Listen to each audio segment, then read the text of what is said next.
देखिए, हर बार सोनम बेवफा हो ये ज़रूरी नहीं। इस बार अभिजीत दीप और उसके जो कॉकरोचेज़ हैं ना, उन्होंने सोनम के साथ बेवफाई कर दी है। यही वजह है कि गुस्साए और तिलमिलाए सोनम वांगचुक ने क्या कहा उन बेवफा कॉकरोचेज़ से। आप लोग क्या करते हैं? आप लोग यहाँ ठूस ठूस के खाना खाते हैं, वो मुझे थोड़ा दुखद लगता है। मैं चाहता हूँ कि आप लोग भी कम से कम एक दिन का अनशन करें। सोनम वांगचुक ये वाली बात इस तरह से भी तो कह सकते थे ना कि भाई देखो, तुम भी मेरे साथ मिलो और जो है ना भूख हड़ताल पर बैठो, उससे जो हमारा ये आंदोलन है ना वो और स्ट्रांग हो जाएगा, धर्मेंद्र प्रधान और जल्दी इस्तीफा दे देगा।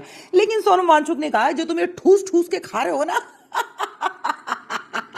इससे उनकी वो फ्रस्ट्रेशन नजर आ रही है। सोनम वांगचुक ना उस स्थिति में फंस गया है कि ना उससे उगलते बन रहा है ना निगलते बन रहा है, क्योंकि वो समझ गया है कि ये साले हरामी जो कॉकरोचेज है ना, इन्होंने मुझे घेर लिया है कि ना तभी मुझे हर जगह ले लेके घूम रहे थे हैं, क्योंकि मुझसे भूख हड़ताल करानी थी। क्योंकि अभिजीत दीप तो कह चुका है कि मैं भूखा रह ही नहीं सकता, तो उसके लिए सबसे बेस्ट कैंडिडेट कौन हो सकता था भूख हड़ताल में बैठाने के लिए? सोनम वांगचुक। और सबसे इंटरेस्टिंग क्या है, मतलब एक बुढ़ा आदमी बेचारा भूख हड़ताल में बैठा है, तुम उसी के सामने ठुस्से जा रहे हो अलग अलग पकवान, कहीं बिरयानी चल रही है, कहीं वड़ा पाव चल रहा है मतलब इनकी अपनी एक किटी पार्टी चल रही है सोनम वांगचुक के सामने। सोनम वांगचुक जो है दिन में 7-7 बार टॉयलेट जा रहा है, बिना कुछ खाए बिना कुछ पिए। उसको लग रहा है कि हो सकता है हरामियों ने कुछ तो खाने के लिए रख दिया होगा बाथरूम में मेरे लिए। लेकिन अभिजीत दीप भी कहता है ना सोनम वांगचुक, भूख हड़ताल तुमसे पूरी करवाएंगे हम, जब तक तू बेहोश करोगे ना गिरे ना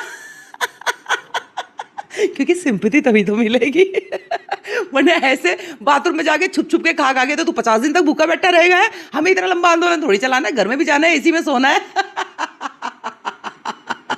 तेरी तबीयत खराब होगी तभी तो हम कहेंगे ओ सोनम वांगचुक की तबीयत खराब हो गई, तो कुछ दिन के इस आंदोलन को हम बंद कर रहे हैं अब देखो, फाइनली सोनम वांगचुक को इस वजह से बात कहनी पड़ी क्योंकि उनको ये चीज समझ में आ गई है कि इन सालों ने मुझे बलि का बकरा बना दिया। स्टूडेंट आंदोलन में मेरा क्या काम था? लद्दाख में ठीक ठाक अनशन करता था, समझदारी से 4-5-10 लोग मेरे आसपास बैठे रहते थे और उनको कुछ खाना पीना भी होता था, एटलीस्ट वो मेरे सामने तो नहीं ठूसते थे, पीछे जाके खा लेते थे। यही वजह है कि सोनम वांगचुक को ये कहना पड़ा कि ठूस ठूस के खाना बंद करो, एटलीस्ट एक दिन तो मेरे साथ उपवास करो। डॉक्टर भी कहते हैं उपवास अच्छा होता है सेहत के लिए।